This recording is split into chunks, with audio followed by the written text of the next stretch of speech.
ಸಂಜೀವಯತ್ಯಖಿಲಶಕ್ತಿಧರಸ್ವಧಾಮ್ನಾ ಅನ್ಯಾಂಶ್ಚ ಹಸ್ತಚರಣಶ್ರವಣತ್ವಗಾದೀನ್ ಪ್ರಾಣಾನ್ನಮೋ ಭಗವತೆ ಪುರುಷಾಯ ತುಭ್ಯಂ ಭವದವೋಷ್ಣೇನ ತಾತಪ್ಯಮಾನಾನ್ ಭುವಿ ಪರಂ ನಾತಮಪ್ರೇಕ್ಷಮಾಣಾನ್ ಭುವನಮಾನ್ಯೇನ ಚ ಅನ್ಯೇನ ದೋಷ್ಣಾ ಭವತು ಭೀರ್ಮಾ ಇತಿ ನ ಸಾಂತ್ವಯಂತಂ ಪ್ರಣತವಾನ್ ಪ್ರಾಣಿನಾಂ ಪ್ರಾಣಭೂತಂ ಪ್ರಣತಿಭಿಃ ಪ್ರೀಣಯೇ ಪೂರ್ಣಬೋಧಂ ತಪೋ ವಿದ್ಯಾ ವಿರಕ್ತ್ಯಾದಿ ಸದ್ಗುಣೌಗಾಕರಾನಹಂ ವಾದಿರಾಜಗುರೂನ್ ವಂದೇ ಹಯಗ್ರೀವಪದಾಶ್ರಯಾನ್ ಮೂಕೋಪಿ ಯತ್ಪ್ರಸಾದೇನ ಮುಕುಂದಶಯನಾಯತೆ ರಾಜರಾಜಾಯತೆ ರಿಕ್ತೋ ರಾಘವೇಂದ್ರಂ ತಮಾಶ್ರಯೇ ಅನವದ್ಯಾತ್ಮಚಾರಿತ್ರಂ ವಾದಿಕದ್ಯೋತಭಾಸ್ಕರಂ ವಿದ್ಯಾಮಾನ್ಯ ಗುರುಂ ವಂದೇ ವಿದ್ಯಾವಿದ್ಯೋತಭಾಸ್ವರಂ ತಪಸ್ವಾಧ್ಯಾಯ ಶುಶ್ರೂಷಾ ಕೃಷ್ಣಪೂಜಾರತಂ ಮುನಿಂ ವಿಶ್ವೇಶಮಿಷ್ಟದಂ ವಂದೇ ಪರಿವ್ರಾಟ್ ಚಕ್ರವರ್ತಿನಂ ಹರಿಕಥಾಮೃತಸಾರ ಗುರುಗಳ ಕರುಣದಿಂದಾಪನಿತು ಪೇಳುವೆ ಪರಮ ಭಗವದ್ಭಕ್ತರಿದನಾದರದಿ ಕೇಳುವುದು. ಶ್ರೀ ಗುರುಭ್ಯೋ ನಮಃ. ಹರಿ ಓಂ ಹರಿ ಓಂ ಹರಿ ಓಂ. ಜಗದುದರ ನತಿ ವಿಮಲ ಗುಣರೂಪಗಳ ಆಲೋಚನದಿ ಭಾರತ ನಿಗಮ ತತಿಗಳ ಅತಿಕ್ರಮಿಸಿ ಕ್ರಿಯಾವಿಶೇಷಗಳ ಲಕ್ಷ್ಮೀದೇವಿಯನ್ನ ಸ್ತೋತ್ರ ಮಾಡ್ತಾ ಇದ್ದಾರೆ. ತ್ರಿಗುಣಮಾನಿ ಮಹಾಲಕುಮಿ ಅಂತ. ತ್ರಿಗುಣಮಾನಿ ಅಂದರೆ ನಿನ್ನೆ ಹೇಳಿದಂತೆ ಸತ್ವ, ರಜಸ್ಸು, ತಮಸ್ಸು ಅನ್ನುವಂಥ ಏನು ಮೂರು ಗುಣಗಳಿದ್ದಾವೆ. ಆ ಮೂರು ಗುಣಗಳಿಗೂ ಕೂಡ ಅಭಿಮಾನಿ. ಶ್ರೀ ಭೂ ದುರ್ಗಾ ಎನ್ನುವಂಥ ಮೂರು ರೂಪದಿಂದ ಅಭಿಮಾನಿಯಾಗಿದ್ದಾಳಂತೆ. ಸತ್ವ ಅಂತ ಹೇಳಿದರೆ ಸಾತ್ವಿಕವಾದಂತಹ ಕೆಲಸವನ್ನು ಮಾಡತಕ್ಕಂಥದ್ದು, ಸಾತ್ವಿಕ ಸ್ವಭಾವ. ಯಾವಾಗಲೂ ದೇವರು, ಒಳ್ಳೆಯ ಕೆಲಸ, ಸತ್ಕರ್ಮ, ಮನೆಯಲ್ಲಿ ಆಗಾಗ ದೇವತಾ ಕಾರ್ಯ, ಇದನ್ನೆಲ್ಲ ಮಾಡೋದು ಸತ್ವಗುಣದ ಪ್ರತೀಕ ಅಂತ ಹೇಳ್ತಾರೆ. ಇನ್ನು ಯಾವಾಗಲೂ ಮನೆಯಲ್ಲಿ ಸಿಟ್ಟು ಮಾಡ್ತಾ ಇರೋದು, ಕಂಡವ್ರ ಮೇಲೆ ಸಿಟ್ಟು ಮಾಡಿಕೊಳ್ಳೋದು, ಕೋಪ ಮಾಡಿಕೊಳ್ಳೋದು, ಅತಿಯಾದ ಖಾರವನ್ನು ತಿನ್ನೋದು, ಅತಿಯಾಗಿ ಇಂಥದ್ದನ್ನೆಲ್ಲ ಮಾಡೋದೇನಿದೆ ಇದನ್ನೆಲ್ಲ ರಜೋಗುಣ ಅಂತ ಕರೀತಾರೆ. ಯಾವಾಗಲೂ ಏನು ನೋಡಿದರೂ ಕೂಡ ಕಂಡವ್ರ ಮನೆಯಲ್ಲಿ ಒಳ್ಳೊಳ್ಳೆ ವಸ್ತುಗಳಿರ್ತವೆ, ಯಾವ್ದಾವ್ದು ಚೆನ್ನಾಗಿರ್ತವೆ, ಅದನ್ನು ನೋಡಿದ್ದೆಲ್ಲ ನನಗೆ ಬೇಕು ಅಂತ ಅನ್ನೋದು, ಇದೆಲ್ಲ ರಜೋಗುಣದ ಸ್ವಭಾವ ಅಂತ, ರಜೋಗುಣ. ಇನ್ನು ತಮೋಗುಣ ಅಂತ ಹೇಳಿದರೆ ಇದು ಯಾವುದೂ ಇಲ್ಲ. ಯಾವುದರಲ್ಲೂ ನೋಡಿದರೂ ಕೂಡ ಅವರಿಗೆ ವೈರಾಗ್ಯ. ಯಾವುದ್ರಲ್ಲೂ ವೈರಾಗ್ಯ ಅಂದ್ರೇನು? ಮತ್ತೆ ಒಳ್ಳೆ ವೈರಾಗ್ಯ ಅಲ್ಲ, ಯಾವ ಕೆಲಸದಲ್ಲೂ ಆಸಕ್ತಿ ಇಲ್ಲ, ಯಾವ ಕೆಲಸದಲ್ಲೂ ಆಸಕ್ತಿ ಇಲ್ಲ. ಏನು ಮಾಡಬೇಕು ಅಂದ್ರೂ ಮನಸ್ಸಿಲ್ಲ. ಯಾವಾಗ ನೋಡಿ ಸುಮ್ಮನೆ ಗೊಳೋ ಅಂತ ಕೂತಿರೋದು, ಯಾವಾಗಲೂ ಏನೋ ಒಂದು ರೀತಿ ವಿಚಿತ್ರವಾಗಿರೋದು, ನಿದ್ದೆ ಮಾಡೋದು, 24 ಗಂಟೆ ಕೆಲಸ ಇಲ್ಲದೆ ಸೋಂಬೇರಿ ಆಗಿರೋದು, ಇದನ್ನೆಲ್ಲ ಈ ಗುಣ ಏನಿದೆ ಇದು ತಮೋಗುಣದ ಪ್ರಭಾವ ಅಂತ ಕರೀತಾರೆ. ಇದನ್ನೆಲ್ಲ ಉದ್ರೇಕಗೊಳಿಸುವಂಥವಳು ಲಕ್ಷ್ಮೀದೇವಿ. ಶ್ರೀ ಭೂ ದುರ್ಗಾ ಅನ್ನುವಂಥ ಮೂರು ರೂಪದಿಂದ ಇವುಗಳಿಗೆ ಉದ್ರೇಕವನ್ನು ಕೊಡ್ತಾಳಂತ. ಅವರವರ ಯೋಗ್ಯತೆಗೆ ಅನುಗುಣವಾಗಿ ಲಕ್ಷ್ಮೀದೇವಿ ಮಾಡಿಸ್ತಾಳೆ ಇದನ್ನೆಲ್ಲವನ್ನು ಕೂಡ ಅಂತ. ನಮಗೆ ಅರ್ಥ ಆಗಬೇಕು ಅಂದ್ರೆ ಸತ್ವ ಅಂದ್ರೆ ವಿಭೀಷಣ ಅಂತ ಅರ್ಥ, ರಜಸ್ಸು ಅಂತ ಹೇಳಿದರೆ ರಾವಣ ಅಂತ, ಇನ್ನು ತಮಸ್ಸು ಅಂದ್ರೆ ಕುಂಭಕರ್ಣ ಯಾವಾಗಲೂ ಮಲಗೆ ಇರ್ತಿದ್ದ, ಅಯೋಗ್ಯ, ಎದ್ದೇ ಇರ್ತಿರ್ಲಿಲ್ಲ. ಹಾಗಾಗಿ ಈ ರೀತಿಯಲ್ಲಿ ಇಂಥ ಮೂರು ಗುಣಗಳೇನಿದ್ದಾವೆ ಅದಕ್ಕೆ ತ್ರಿಗುಣಮಾನಿ, ಇವುಗಳಿಗೆ ಅಭಿಮಾನಿಯಾಗಿರುವಂಥ ಏನು ಲಕ್ಷ್ಮೀದೇವಿ, ಅವಳು ಇನ್ನೆಂಥವಳು ಅಂದ್ರೆ ಜಗದುದರನ ಅತಿ ವಿಮಲ. ಜಗದುದರನ ಇಡೀ ಜಗತ್ತನ್ನೇ ಹೊತ್ತಿರುವಂಥ ಪರಮಾತ್ಮ ಭಗವಂತ. ಆ ಪರಮಾತ್ಮನ ಗುಣರೂಪಗಳ ಆಲೋಚನದಿ ಭಾರತ ನಿಗಮ ತತಿಗಳ ಅತಿಕ್ರಮಿಸಿ ಕ್ರಿಯಾವಿಶೇಷಗಳ ಅವನ ಗುಣ ಮತ್ತು ರೂಪ ಇವುಗಳನ್ನ ಆಲೋಚನದಿ, ಅವಳ ಆಲೋಚನೆಯಿಂದಲೇನೆ ಅದು ಹೇಗೆ ನಮಗೆಲ್ಲ ಆಗಬೇಕಾದ್ರೆ ಪರಮಾತ್ಮನ ಗುಣ ತಿಳಿಯಬೇಕು, ಪರಮಾತ್ಮನ ಬಗ್ಗೆ ತಿಳ್ಕೊಳ್ಬೇಕು ಅಂದ್ರೆ ಏನ್ ಮಾಡಬೇಕು? ನಾವು ಗ್ರಂಥಗಳನ್ನು ಓದಬೇಕು. ಗ್ರಂಥಗಳನ್ನು ಭಾರತ ನಿಗಮ ತತಿಗಳ, ನಿಗಮ ಅಂತ ಹೇಳಿದ್ರೆ ವೇದಗಳು, ವೇದ ರಾಶಿಗಳು, ಇವನ್ನೆಲ್ಲ ಓದಿದ್ರೆ ನಮಗೆ ಅರ್ಥ ಆಗ್ತದೆ. ಆದ್ರೆ ಲಕ್ಷ್ಮೀದೇವಿ ಏನು ಅಂತ ಹೇಳಿದ್ರೆ ನಿಗಮ ತತಿಗಳ ಅತಿಕ್ರಮಿಸಿ ಈ ಏನು ವೇದಗಳಿದ್ದಾವೆ ವೇದಗಳಲ್ಲಿ ಹೇಳದೇ ಇರುವಂತಹ ಭಗವಂತನ ಮಹಿಮೆಗಳು ಕೂಡ ಅವಳಿಗೆ ಹೊಳಿತಿರ್ತಾವಂತೆ. ಅವಳ ಆಲೋಚನೆಯಿಂದ ಅದನ್ನೆಲ್ಲ ತಿಳ್ಕೊತಿರ್ತಾಳಂತೆ. ವೇದಗಳಲ್ಲೇ ಎಲ್ಲ ಹೇಳಿ, ನಮಗೆ ವೇದದಲ್ಲಿ ಹೇಳಿದ್ದೇ ಅರ್ಥ ಆಗೋದಿಲ್ಲ ನಮ್ಮ ಹಣೆ ಬರಕ್ಕೆ. ಆದರೆ ಲಕ್ಷ್ಮೀದೇವಿ ವೇದದಲ್ಲಿ ಹೇಳದೇ ಇರುವಂತ ವೇದದ್ದನ್ನೆಲ್ಲ ಅರ್ಥ ಮಾಡಿಕೊಳ್ತಾಳೆ. ಅದಲ್ಲದೇನೆ ಪರಮಾತ್ಮನ ಕ್ರಿಯಾವಿಶೇಷಗಳ ಅವನಿಗೆ ಕ್ರಿಯಾವಿಶೇಷಗಳು ಅಂದ್ರೆ ಅವನ ಅನಂತ ರೂಪಗಳನ್ನು ಪಡ್ಕೊಳ್ತಾನೆ ಭಗವಂತ. ಅನಂತವಾಗಿರುವಂತಹ ಕೆಲಸಗಳನ್ನ ಮಾಡುತ್ತಾನೆ. ಇದನ್ನೆಲ್ಲ ಅನಂತ ರೂಪ ಪಡೆದಿದ್ದಾನಲ್ಲ, ಯಾವ್ದ್ಯಾವ್ದು ಅನಂತ ರೂಪ ನಮಗ್ ಗೊತ್ತಿಲ್ಲ, ಲಕ್ಷ್ಮೀದೇವಿ ಗೊತ್ತಂತೆ. ಅದು ಲಕ್ಷ್ಮೀದೇವಿ ಗೊತ್ತಾಗ್ತದೆ. ಏನು ಕೆಲಸ ಮಾಡುತ್ತಾನೆ, ಒಂದೊಂದು ರೂಪದಿಂದ ಯಾವ ಯಾವ ಕೆಲಸಗಳನ್ನು ಮಾಡ್ತಿರ್ತಾನೆ, ಅದೆಲ್ಲ ಲಕ್ಷ್ಮೀದೇವಿ ಗೊತ್ತಂತೆ. ಹೀಗೆ ಆಲೋಚನೆ ಸರ್ವ ವಿಷಯಕಂ ಜ್ಞಾನ, ಅನಾಲೋಚನೆಪಿ ಸರ್ವ ವಿಷಯಕಂ ಜ್ಞಾನ. ಆಲೋಚನೆ ಮಾಡಿದಾಗ ವೇದಗಳನ್ನು ಅತಿಕ್ರಮಿಸಿ ಬರ್ತಿರ್ತದೆ. ಏನೂ ಆಲೋಚನೆ ಮಾಡದೇ ಇದ್ದಾಗಲೂ ಕೂಡ ಕೆಲವೆಲ್ಲ ಹೊಳಿತಿರ್ತದೆ. ಅಂದ್ರೆ 24 ಗಂಟೆಯೂ ಕೂಡ ಅವಳಿಗೆ ಅವಳ ದಿನಚರಿಯಲ್ಲಿ ಒಂದು ಕ್ಷಣವೂ ಕೂಡ ದೇವರ ವಿಷಯವನ್ನು ಬಿಟ್ಟು ಬೇರೆದನ್ನು ಯೋಚನೆ ಮಾಡುವುದಿಲ್ಲ ಅಂತ. ಹಾಗೆ ಆ ರೀತಿಯಲ್ಲಿ ಇರ್ತಾಳೆ. ಬಗೆ ಬಗೆಯ ನೂತನವ ಕಾಣುತ್ತ, ಬಗೆ ಬಗೆಯ ನೂತನ ಅಂತೆ, ನಿತ್ಯ ನೂತನ. ಲಕ್ಷ್ಮೀದೇವಿಗೆ ಪರಮಾತ್ಮನನ್ನ ನೋಡ್ತಾ ಇದ್ರೆ ಎಷ್ಟು ನೂತನ ಅಂತ ಅನ್ನಿಸ್ತಾನವನು ಅಂತ ಹೇಳಿದ್ರೆ ಪರಮ ನೂತನನಾಗ್ತಾನಂತೆ. ಬೇರೆ ಬೇರೆ ಆಗಬೇಕಾದ್ರೆ ಹೆಂಡಂದ್ರಿಗೆಲ್ಲ ಗಂಡನನ್ನ ಮೊದಲನೇ ದಿವಸ ನೋಡಬೇಕಾದ್ರೆ ಏನೋ ನೂತನವಾಗಿ ಕಾಣಿಸ್ತಾನೆ. ಬರ್ತಾ ಹೋದಂತೆ ಹಳಬಾಗಿ ಬಿಡ್ತಾನೆ ಅವನು ಕೂಡ ಗಂಡ. ಇವಂದೇ ಇನ್ನೇನು ಬೇರೆ ಕಥೆ ಇಲ್ಲ, ಇದು ಇದೇ ಇಷ್ಟೇ ಅಂತ ಹೇಳ್ಬಿಟ್ಟು ಅನ್ಕೊಂಡ್ಬಿಡ್ತಾಳೆ. ಆದ್ರೆ ಲಕ್ಷ್ಮೀದೇವಿಗೆ ಇಂಥ ಭಾವನೆ ಒಂದು ದಿವಸಕ್ಕೆ ಬರೋದಿಲ್ಲಂತೆ. ನಿತ್ಯ ನೂತನವಾಗಿ ಕಾಣ್ತಾನಂತೆ ಭಗವಂತ. ನಿತ್ಯ ನೂತನ. ಎಷ್ಟು ನೂತನ ಅಂತ ಹೇಳಿದ್ರೆ, ಈ ಭಿಕ್ಷುಕನ ಮನೆಗೆ ಇದ್ದಕ್ಕಿದ್ದಾಗೆ ಒಬ್ಬ ಚಕ್ರವರ್ತಿ ಬಂದು ನಿನ್ನ ಮನೆ ಆತಿಥ್ಯ ಸ್ವೀಕಾರ ಮಾಡ್ತೇನೆ, ಊಟ ಮಾಡ್ತೇನೆ ಅಂತ ಬಂದುಬಿಟ್ರೆ ಆ ಭಿಕ್ಷುಕನಿಗೆ ಎಷ್ಟು ಆನಂದ ಆಗ್ಲಿಕ್ಕಿಲ್ಲ, ಪರಮಾಶ್ಚರ್ಯ. ಅದೇನೋ ನೂತನ, ಅವನ ಜೀವನದಲ್ಲೇ ಒಂದೇನೋ ಅದ್ಭುತವಾದ ಘಟನೆ ನಡೀತು ಅಂತ ಹೇಳ್ತಾರಲ್ಲ. ಹಾಗೆ ಲಕ್ಷ್ಮೀದೇವಿಗೆ ಪ್ರತಿ ಕ್ಷಣದಲ್ಲೂ ಕೂಡ ಆ ಭಗವಂತನನ್ನ, ಅವನ ನೂತನತೆಯನ್ನು ನೋಡುವಾಗ ಇಂಥ ಭಗವಂತ ನನಗೆ ಅನುಗ್ರಹ ಮಾಡಿದೆಲ್ಲೋ ನೀನು ಅಂತ ಅನುಭವಿಸ್ತಿರ್ತಾಳೆ, ಆನಂದವನ್ನು ಅನುಭವಿಸ್ತಿರ್ತಾಳಂತೆ. ಹೀಗಿರ್ತಾಳೆ. ಅದನ್ನ ಬಗೆ ಬಗೆಯ ನೂತನವ ಕಾಣುತ್ತ, ಬಗೆ ಬಗೆಯಿಂದ ನೂತನವನ್ನ ಕಾಣುತ್ತಾಳಂತೆ. ಅನೇಕ ನೂತನಗಳೆಲ್ಲವೂ ಕೂಡ ಮಿಗೆ ಹರುಷದಿಂ, ಅದು ಆ ಹರುಷಕ್ಕೆ ಸಂತೋಷಕ್ಕೆ ಎಣೆಯೇ ಇಲ್ಲ. ಅಷ್ಟು ಮಿಗೆ ಹರುಷದಿಂ ಪೊಗಳಿ ಅದನ್ನ ಹೊಗಳುತ್ತಾ ಇರ್ತಾಳಂತೆ ಲಕ್ಷ್ಮೀದೇವಿ. ವೇದಗಳಿಂದ ಅಷ್ಟೇ ಅಲ್ಲ, ಪರಮಾತ್ಮ ಪ್ರಳಯ ಕಾಲ ಇದೆಯಲ್ಲ, ಪ್ರಳಯ ಕಾಲದಲ್ಲಾಗಬೇಕಾದ್ರೆ ಭಗವಂತ ಪ್ರಳಯವನ್ನ ಮಾಡಿ ಅವನು ಮಲಗಿದಾಗ ಯಾವ ಜೀವರಾಶಿಗಳು ಕೂಡ ಇರೋದಿಲ್ಲ. ಮತ್ತೆ ಜೀವರಾಶಿಗಳು ಯಾವುದು ಇಲ್ಲದೆ ಇದ್ದಾಗ ದೇವರನ್ನ ಸ್ತೋತ್ರ ಮಾಡೋದು ಯಾರು? ವೇದಗಳಿಂದ. ಆದ್ರೆ ಲಕ್ಷ್ಮೀದೇವಿನೇ ಮಾಡ್ತಾಳಂತೆ. ಲಕ್ಷ್ಮೀದೇವಿನೇ ವೇದಗಳನ್ನು ಹೇಳಿಕೊಂಡು ಪರಮಾತ್ಮನ ಸ್ತೋತ್ರವನ್ನ ಮಾಡ್ತಾ ಇರ್ತಾಳಂತೆ. ಹಾಗಾಗಿ ಆ ಕಾಲದಲ್ಲೂ ಕೂಡ ಮಿಗೆ ಹರುಷದಿಂ ಪೊಗಳಿ ಹಿಗ್ಗುವ, ಅದನ್ನು ಹೇಳ್ತಾ ಆನಂದ ಪಡ್ತಿರ್ತಾಳಂತೆ ಲಕ್ಷ್ಮೀದೇವಿ. ನನ್ನ ಗಂಡನ ಗುಣಗಳಿವು ಅಂತ ಆನಂದವನ್ನ ಪಡ್ತಾಳೆ. ತ್ರಿಗುಣಮಾನಿ ಮಹಾಲಕುಮಿ ಸಂತೈಸಲ್ ಅನುದಿನವು. ಇಂತಹ ಲಕ್ಷ್ಮೀದೇವಿ ನಮಗೂ ಕೂಡ ಸಂತೈಸಲಿ, ನಮಗೆ ಸಿದ್ಧಿಯನ್ನ ಕೊಡ್ಲಿ, ಕಾರ್ಯಸಿದ್ಧಿಯನ್ನ ಕೊಡ್ಲಿ. ಈ ಗ್ರಂಥವನ್ನು ಬರೀತಾ ಇದ್ದೇವೆ, ನಿರ್ವಿಘ್ನವಾಗಿ ನಡೆಯುವಂತೆ ನಮಗೆ ಅನುಗ್ರಹವನ್ನ ಮಾಡಲಿ ಅಂತ ಅವರ ಆ ಲಕ್ಷ್ಮೀದೇವಿಯರ ಪ್ರಾರ್ಥನೆ ಮಾಡಿದ್ದಾರೆ. ಇದು ಆದಮೇಲೆ ಮುಂದೆ ಚತುರ್ಮುಖ ಬ್ರಹ್ಮದೇವರ ಪ್ರಾರ್ಥನೆ ಮಾಡ್ತಿದ್ದಾರೆ. ಅವರಿಗೊಂದು ನಮಸ್ಕಾರ ಅಂತ. ನಿರುಪಮಾನಂದ ಆತ್ಮಭವ ನಿರ್ಜರ ಸಭಾ ಸಂಸೇವ್ಯ ರುಜುಗಣ ದರಸೆ ಸತ್ವ ಪ್ರಚುರ ವಾಣೀಮುಖ ಸರೋಜೇನ ಗರುಡಶೇಷ ಶಾಂಕದಳಶೇ ಕರರ ಜನಕ ಜಗದ್ಗುರುವೆ ತ್ವಚ್ಚರಣಗಳಿಗಭಿವಂದಿಸುವೆ ಪಾಲಿಪುದು ಸನ್ಮತಿಯ. ನಿರುಪಮಾನಂದ ಆತ್ಮಭವ. ನಿರುಪಮಾನಂದ ಆತ್ಮಭವ ಅಂದ್ರೆ, ನಿರುಪಮಾನಂದ ಅಂತ ಹೇಳಿದ್ರೆ ನಿರುಪಮ ಆನಂದ. ಅವನ ಆನಂದ ಎಷ್ಟು ಅಂತ ಹೇಳಲಿಕ್ಕೆ ಸಾಧ್ಯ ಇಲ್ಲ. ಪರಮಾತ್ಮನಿಗೆ ಎಷ್ಟು ಆನಂದ ಇದೆ. ಆ ಆನಂದ ಅನ್ನುವಂಥದ್ದು ನಮಗೆಲ್ಲ ಆಗಬೇಕಾದ್ರೆ ಆನಂದ ಆಗಿದೆಯಾ? ಸಂತೋಷ. ಆನಂದ ಅಂದ್ರೆ ಸಂತೋಷ, ಸುಖ. ಆ ಆನಂದ ಆಯಿತು ಅಂದ್ರೆ ಎಲ್ಲಿ ತೋರಿಸು ಅಂತ ಕೇಳಿದ್ರೆ ತೋರಿಸ್ಲಿಕ್ಕೆ ಬರೋದಿಲ್ಲ. ಅದನ್ನು ಅನುಭವಿಸ್ಬೇಕಷ್ಟೇ, ಆನಂದವನ್ನು ತೋರಿಸ್ಲಿಕ್ಕೆ ಬರೋದಿಲ್ಲ. ಆದರೆ ಪರಮಾತ್ಮನ ಆನಂದ ಎಂಥದ್ದು ಅಂದ್ರೆ ಅವನ ದೇಹವೇ ಆನಂದ ಅಂತ. ಅವನ ದೇಹ ಏನಿದೆ, ನಮ್ದೆಲ್ಲ ಮೂಳೆ ಮಾಂಸ ಇದನ್ನೆಲ್ಲ ಸೇರಿಸಿಕೊಂಡು ನಮ್ಮ ದೇಹ ಅದು ನಿರ್ಮಿತವಾಗಿರುತ್ತದೆ. ಪರಮಾತ್ಮನ ದೇಹ ಹೇಗೆ ಅಂದ್ರೆ ಜ್ಞಾನಾನಂದಮಯ ಅಂತ.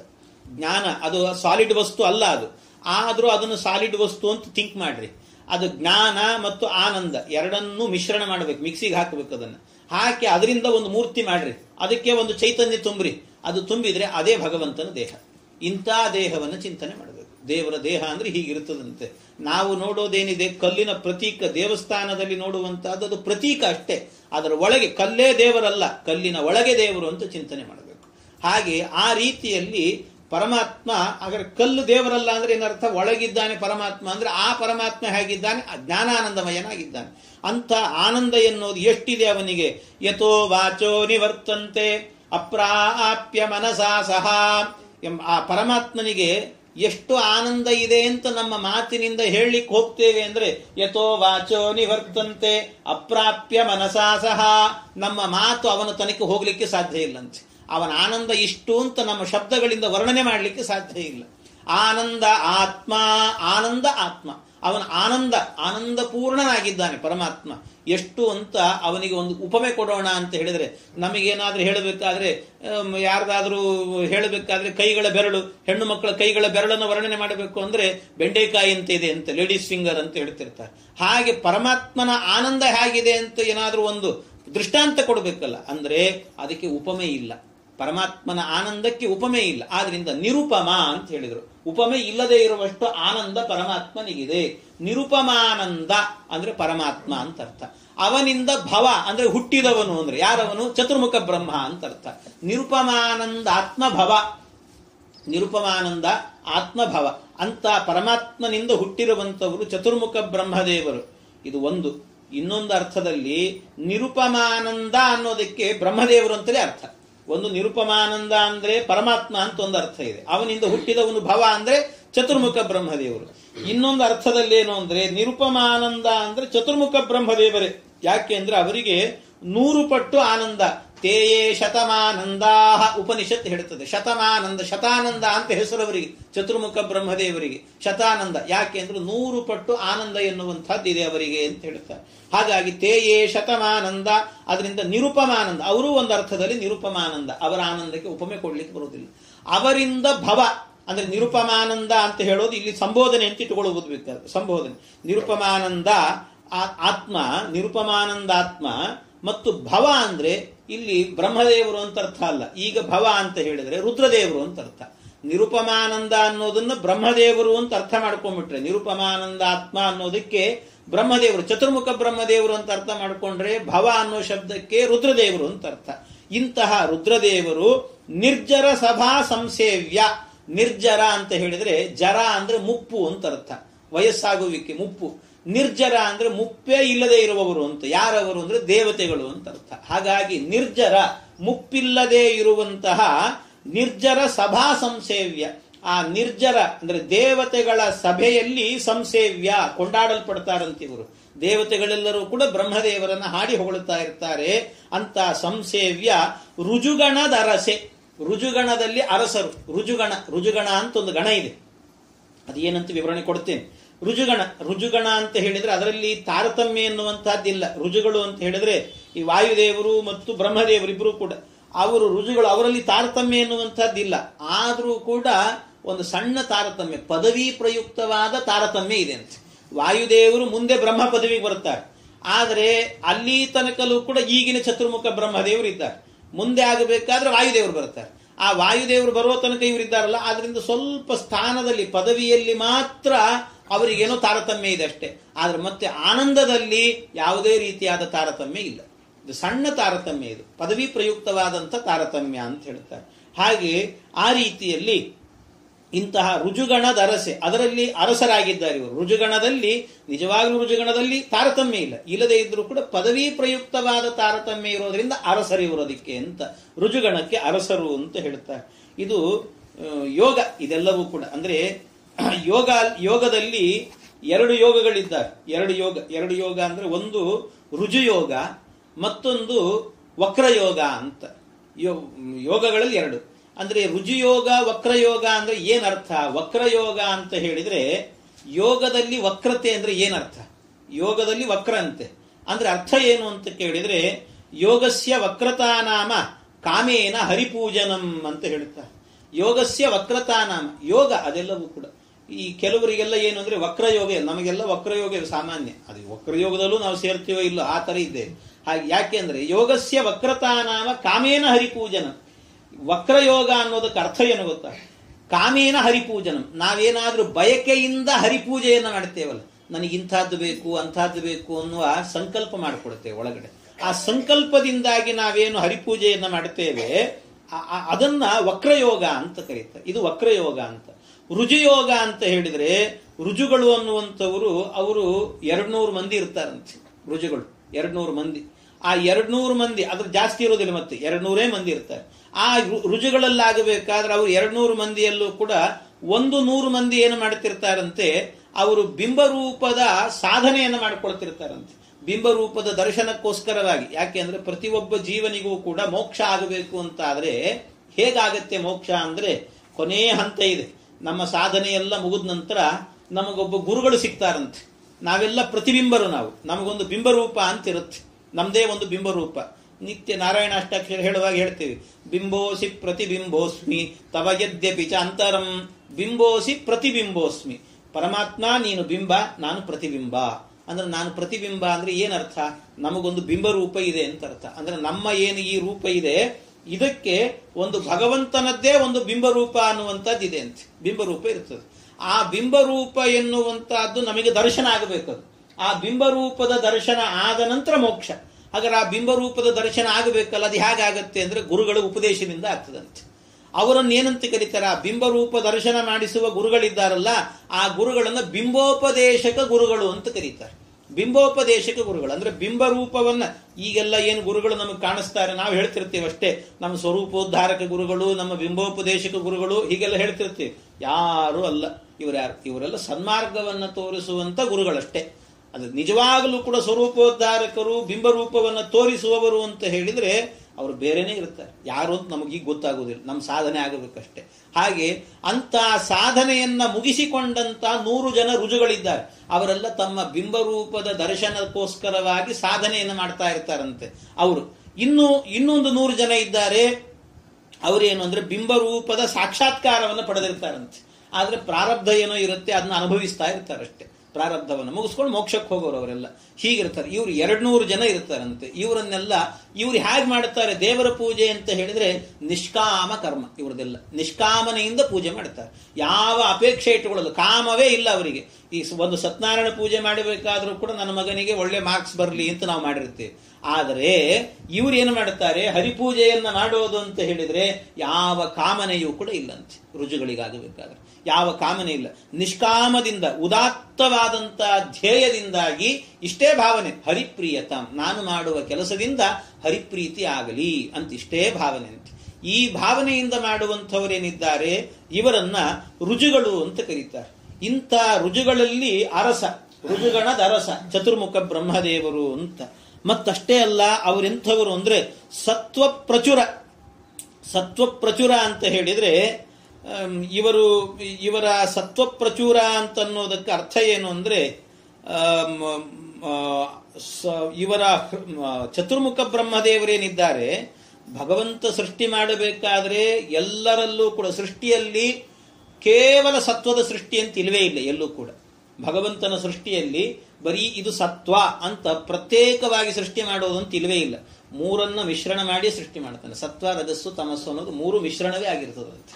ಆದ್ರಿಂದ ಸತ್ವ ಪ್ರಚುರ ಅಂದ್ರೆ 3 ಇದ್ದೇ ಇರುತ್ತೆ. ನಮ್ಮಲ್ಲಿ ಬರೀ ಸಾತ್ವಿಕವಾಗಿದ್ದೇವೆ ಅಂತ ನಾವು ಹೇಳಲಿಕ್ಕೆ ಸಾಧ್ಯನೇ ಇಲ್ಲ. ಯಾಕೆಂದ್ರೆ ನಮ್ಮಲ್ಲಿ 3 ಗುಣ ಇದೆ.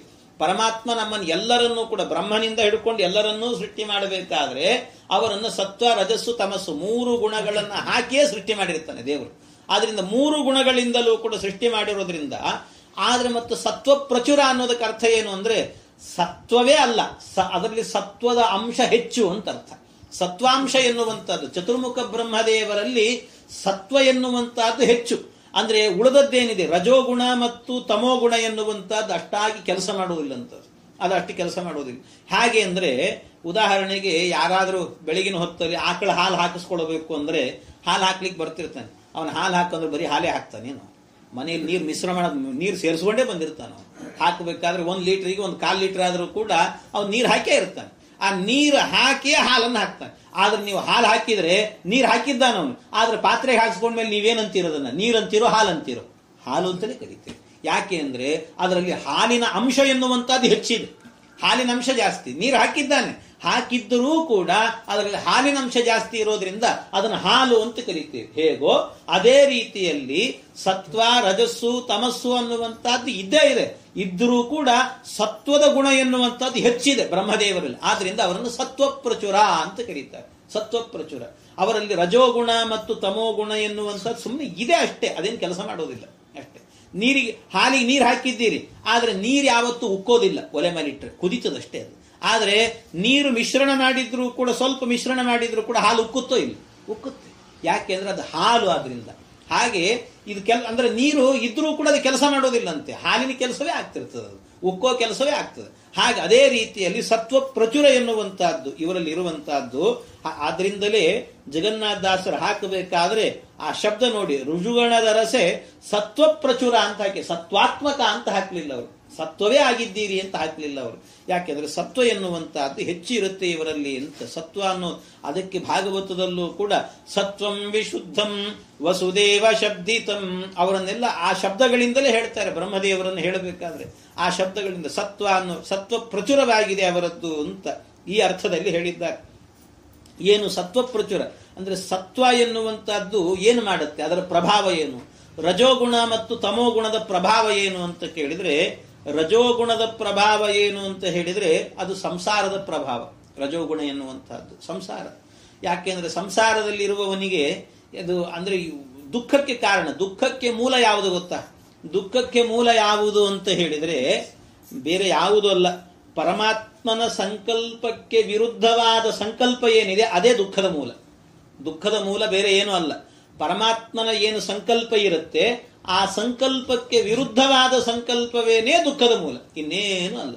ಯಾಕೆ ಅಂದ್ರೆ ಪರಮಾತ್ಮನ ಸಂಕಲ್ಪ ಒಂದಿರ್ತದೆ, ಆದ್ರೆ ನಾವು ಇನ್ನೊಂದು ಸಂಕಲ್ಪ ಮಾಡಿಕೊಡುತ್ತೇವೆ. ಹಾಗಾಗಬಾರ್ದು, ಹೀಗಾಗಬೇಕು ಅಂತೇನು ಸಂಕಲ್ಪ ಮಾಡಿಕೊಡುತ್ತೇವೆ. ನಮ್ಮ ಸಂಕಲ್ಪ ನಡೀತದ? ಹರಿಚಿತ್ತ ಸತ್ಯ. ನರಚಿತ್ತಕ್ಕೆ ಬಂದದ್ದು ಲವಲೇಶ ನಡೆಯೋದಿಲ್ಲ. ಹಾಗಾಗಿ ಹರಿಚಿತ್ತಕ್ಕೆ ಬಂದದ್ದು ಮಾತ್ರ ನಡೆಯುತ್ತೆ. ಆದ್ರಿಂದಾಗಿ ಹರಿಚಿತ್ತದಂತೆ ನಡೆಯುತ್ತೆ, ನಮ್ಮ ಚಿತ್ತಕ್ಕೆ ಬಂದದ್ದು ನಡೆಯೋದಿಲ್ಲ. ನಮ್ದು ನಡೀಲಿಲ್ಲ ಅಂದಾಗ ನಮಗೇನಾಗತ್ತೆ? ದುಃಖ ಆಗತ್ತೆ. ಹಾಗಾಗಿ ದುಃಖಕ್ಕೆ ಮೂಲ ಏನು ಅಂತ ಹೇಳಿದ್ರೆ ಪರಮಾತ್ಮನ ಸಂಕಲ್ಪಕ್ಕೆ ವಿರುದ್ಧವಾದ ಸಂಕಲ್ಪ ಏನಿದೆಯೋ ಅದೇ ದುಃಖಕ್ಕೆ ಮೂಲ, ಅದೇ ದುಃಖಕ್ಕೆ ಮೂಲ. ಹಾಗಾಗಿ ಅದನ್ನು ಮಾಡ್ಲಿಕ್ಕೆ ಹೋಗಬಾರದು ನಾವು. ಯಾಕೆಂದ್ರೆ ಎಲ್ಲ ಹಾಗೆ ಮಾಡಿಕೊಳ್ತೀವಿ ನಾವು ಮಾಡಿಕೊಳ್ಳೋದೇನೆ. ಯಾಕೆ ಮನುಷ್ಯನ ಸಂಕಲ್ಪ ನರಚಿತ್ತ ಹೇಗಿರುತ್ತೆ ಅಂದ್ರೆ, ಮದುವೆ ಮಕ್ಕಳು ಬೇಕು ಎನ್ನುವುದು ನರಚಿತ್ತ, ಬ್ರಹ್ಮಚಾರಿ ಆಗಬೇಕು ಅನ್ನೋದು ಹರಿಚಿತ್ತ ಅಂತ. ಮದುವೆ ಮಕ್ಕಳು ಬೇಕು ಅಂತ ನರ ಅಂದುಕೊಳ್ತಾನೆ, ಮನುಷ್ಯ ಅಂದುಕೊಳ್ತಾನೆ. ಆದ್ರೆ ಬ್ರಹ್ಮಚಾರಿ ಆಗಬೇಕು ಅಂತ ಹರಿ ಅಂದುಕೊಳ್ತಾನೆ. ಆದ್ರಿಂದ ಹರಿಚಿತ್ತ ಸತ್ಯ, ನಮ್ದೇನು ನಡೆಯೋದಿಲ್ಲ. ಆದ್ರಿಂದ ಅವನ ಚಿತ್ತ ಹೇಗಿರುತ್ತೋ ಹಾಗೆ ನಮ್ಮ ಚಿತ್ತ ಇರಬೇಕಂತ. ಅದರಿಂದ ನಾವು ಕೇಳ್ಕೊಳ್ಬೇಕಾದ್ರೆ ಹೀಗೆ, ದೇವರೇ ನಿನ್ನ ಸಂಕಲ್ಪ ಏನಿದೆಯೋ ಅದರಂತೆ ನನ್ನನ್ನು ಸಂಕಲ್ಪಿಸುವಂತ, ನಿನ್ನ ಸಂಕಲ್ಪದಂತೆ ನಾವು ಮುಂದುವರಿಯಬೇಕು. ಆದ್ರೆ ಅದು ಬರೋದಿಲ್ಲ. ರಜೋಗುಣದಲ್ಲಿ ಇದ್ದವರಿಗೆ ರಜೋಗುಣ ಹೆಚ್ಚಿತ್ತು ಅಂತ ಆದ್ರೆ ಅದು ಬರುವುದಿಲ್ಲಂತೆ. ಭಗವಂತನ ಸಂಕಲ್ಪಕ್ಕೆ ವಿರುದ್ಧವಾದ ಸಂಕಲ್ಪವೇ ಮಾಡ್ತಾನೆ, ಅದರಿಂದಾಗಿ ದುಃಖ ಅನುಭವಿಸ್ತಾನೆ. ಸಂಸಾರದಲ್ಲಿ ದುಃಖ ಯಾಕೆ ಅಂದ್ರೆ ಇದಕ್ಕೆ ದುಃಖ, ಬೇರೆ ಏನಿಲ್ಲ. ದುಃಖಕ್ಕೆ ಕಾರಣ ಏನಿದೆ? ಇನ್ನು ನಾವು ಅಂದುಕೊಳ್ತೀವಿ ನಮ್ಮ ಮಕ್ಕಳು ಹೀಗೆ ಆಗಬೇಕು, ಇದನ್ನೇ ಓದಬೇಕು, ಇದೇ ಕೋರ್ಸೇ ಮಾಡಬೇಕು, ಇದು ನಮ್ಮ ಆಸೆ. ಪರಮಾತ್ಮನ ಚಿತ್ತ ಇದಲ್ಲ, ಬೇರೆ ಇನ್ನೇನು ಇರ್ತದೆ. ಆದ್ರಿಂದ ನಾನು ಹೇಳಿದ್ ಮಾಡ್ಲಿಲ್ಲ ನನ್ನ ಮಗ ಅಂತ ದುಃಖ ಪಡೋದು. ಯಾಕೆ ಅಂದ್ರೆ ನಾವೇನೋ ಸಂಕಲ್ಪ ಹರಿಚಿತ್ತಕ್ಕೆ ವಿರುದ್ಧವಾಗಿ ನಾವು ಮಾಡಿಕೊಂಡ್ವಿ, ಆದ್ರಿಂದ ಅದಕ್ಕೆ ವಿರುದ್ಧವಾಗಿ ಮಾಡಿಕೊಂಡಿದ್ರಿಂದ ನಮಗೆ ದುಃಖ. ಇಲ್ದಿದ್ರೆ ನಮಗೆ ಯಾಕೆ ದುಃಖ ಇರ್ತದೆ? ಹಾಗಾಗಿ ಈ ರೀತಿ ಇದೆಲ್ಲ ರಜೋಗುಣದ ಪ್ರಭಾವ, ಸಂಸಾರದ ಪ್ರಭಾವಗಳಿವೆಲ್ಲವೂ ಕೂಡ ಅಂತ. ಆದರೆ ಇದೆಲ್ಲ ವಾಯುದೇವರಿಗೆ ಮತ್ತು ಬ್ರಹ್ಮದೇವರಿಗೆ ಇದು ಇರೋದಿಲ್ಲ ಅಂತ. ಬ್ರಹ್ಮದೇವರು ಅವರು ಸತ್ವಪ್ರಚುರ ಅಂದ್ರೆ ಪರಮಾತ್ಮನ ಸಂಕಲ್ಪಕ್ಕೆ ವಿರುದ್ಧವಾಗಿ ಒಂದು ದಿವಸವೂ ಅವರ ಸಂಕಲ್ಪ ಬರುವುದಿಲ್ಲ ಅಂತ. ಪರಮಾತ್ಮನ ಸಂಕಲ್ಪಕ್ಕೆ ವಿರುದ್ಧವಾಗಿ ಹೋಗೋದೇ ಇಲ್ಲ ಅವರು ಅಂತ. ಅವ್ರು ಹೋಗೋದೇ ಇಲ್ಲ ಅಂತ. ಯಾವಾಗಲೂ ಕೂಡ ದೇವರ ಸಂಕಲ್ಪಕ್ಕೆ ಅನುಗುಣವಾದ ಸಂಕಲ್ಪ ಅವ್ರದ್ದಿರ್ತದಂತೆ, ಹಾಗಿರುತ್ತದೆ. ಮತ್ತೆ ರಜೋಗುಣ ಮತ್ತು ತಮೋಗುಣ ಅವರಲ್ಲಿ ಇದೆಯೋ ಇಲ್ಲೋ ಅಂದ್ರೆ ಇದೆ, ಇದ್ರೂ ಕೂಡ ಅದು ಕೆಲಸ ಮಾಡೋದಿಲ್ಲ. ದಗ್ಧಪಟಾಯಮಾನವತ್ತು, ಅದು ಲಿಂಗದೇಹ ಎನ್ನುವಂತದ್ದು ಕೆಲಸ ಮಾಡೋದಿಲ್ಲ ಅಂತ ಅವರಿಗೆ. ದಗ್ಧಪಟಾಯಮಾನ, ಈ ದಗ್ಧಪಟಾಯಮಾನ ಅಂದ್ರೆ ಈ ಬಟ್ಟೆಯನ್ನು ಊದ ಮೇಲೆ ನೇತಾಡಿಸಿಕೊಂಡು ಎರಡು ಕೋಲನ್ನು ಹಾಕಿ ಆ ಕಡೆ ಈ ಕಡೆ ಸುಟ್ರೆ ಅದು ಸುಟ್ಟೋಗಿರ್ತದೆ, ಪೂರ್ತಿ ಕಪ್ಪಾಗಿರ್ತದೆ. ಹಾಗೇ ಇರುತ್ತೆ ಇನ್ನು ಬೂದಿ. ಒಂದು ಸ್ವಲ್ಪ ಏನಾದ್ರು ಸ್ಪರ್ಶ ಮಾಡಿದ್ರೆ ಸಾಕು ಎಲ್ಲ ಬೂದಿಯೆಲ್ಲ ಉದುರಿ ಬೀಳ್ತದೆ. ಹಾಗೆ ಅವರಿಗೆ ಈ ಲಿಂಗದೇಹ ಎನ್ನುವಂತಹದ್ದೇನಿದೆ ಅದು ಸುಮ್ಮನೆ ಇದ್ದೂ ಇಲ್ಲದಂತೆ ಇರ್ತದೆ. ಸುಮ್ಮನೆ ಮುಟ್ಟಿದ್ರೆ ಸಾಕು ಒಡೆದು ಹೋಗುವಂತೆ, ಆದ್ರೆ ಅದು ಕೆಲಸ ಮಾಡೋದಿಲ್ಲ ಅಂತ ಅರ್ಥ.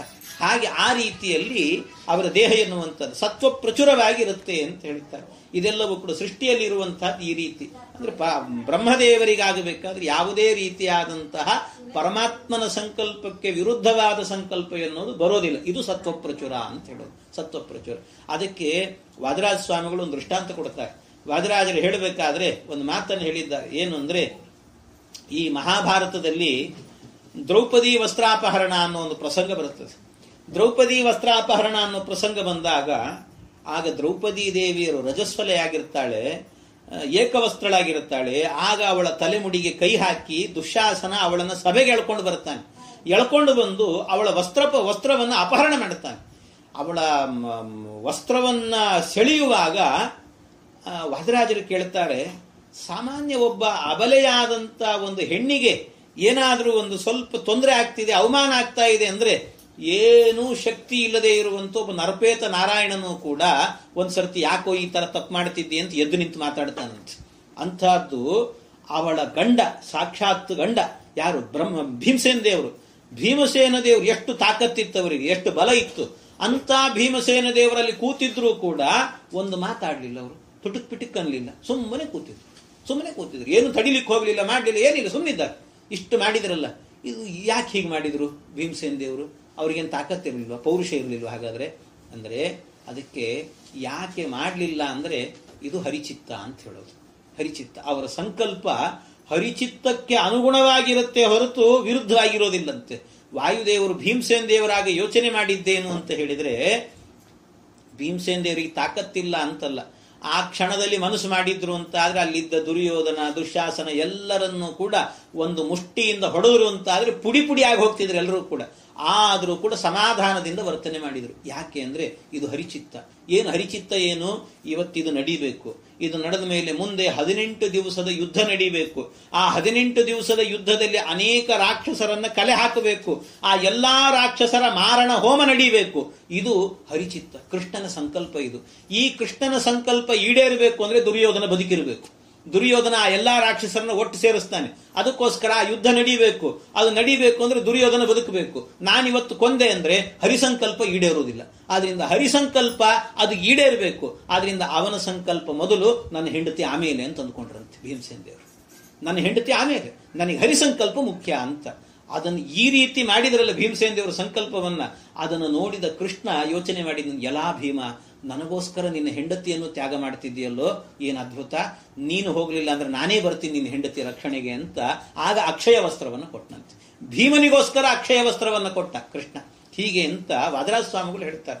ಅಂದ್ರೆ ಭೀಮಸೇನ ದೇವರ ವ್ಯಕ್ತಿತ್ವ ಎಂತಹದ್ದು ಅಂತ ಹೇಳಿದ್ರೆ ಸತ್ವಪ್ರಚುರ. ಸತ್ವಪ್ರಚುರ ಅಂದ್ರೆ ಭಗವಂತನ ಸಂಕಲ್ಪಕ್ಕೆ ವಿರುದ್ಧವಾದ ಸಂಕಲ್ಪ ಮಾಡೋದೇ ಇಲ್ಲ ಅವರು ಯಾವತ್ತೂ ಕೂಡ. ಅವರ ಸಂಕಲ್ಪ ಏನಿದೆಯೋ ಹಾಗೆ ಇರ್ತದಂತೆ. ಆದ್ರಿಂದ ಇದು ಸತ್ವ ಅಂದ್ರೆ ಹೀಗಿರ್ತದೆ ಅಂತ. ಇಂಥ ಸತ್ವಪ್ರಚುರವಾಗಿರುವಂತಹದ್ದು ಯಾರು ಅಂತ ಹೇಳಿದ್ರೆ ಚತುರ್ಮುಖ ಬ್ರಹ್ಮದೇವರು. ವಾಣಿಮುಖ ಸರೋಜೇನ ಅಂತ. ವಾಣಿಮುಖ ಸರೋಜ. ವಾಣಿಮುಖ ಅಂದ್ರೆ ಸರಸ್ವತೀ ದೇವಿಯರ ಮುಖವೆಂಬ ಕಮಲ, ಸರೋಜ ಅಂದ್ರೆ ಕಮಲ. ಆ ಕಮಲಕ್ಕೆ ಇನ ಅಂದ್ರೆ ಸೂರ್ಯನಂತೆ ಇದ್ದಾರೆ ಅಂತ. ಇನ ಅಂದ್ರೆ ಆ ಸೂರ್ಯನಂತೆ ಯಾವಾಗಲೂ ಅವಳ ಮುಖ ಕಮಲವನ್ನ ಅರಳಿಸ್ತಾ ಇರ್ತಾರೆ.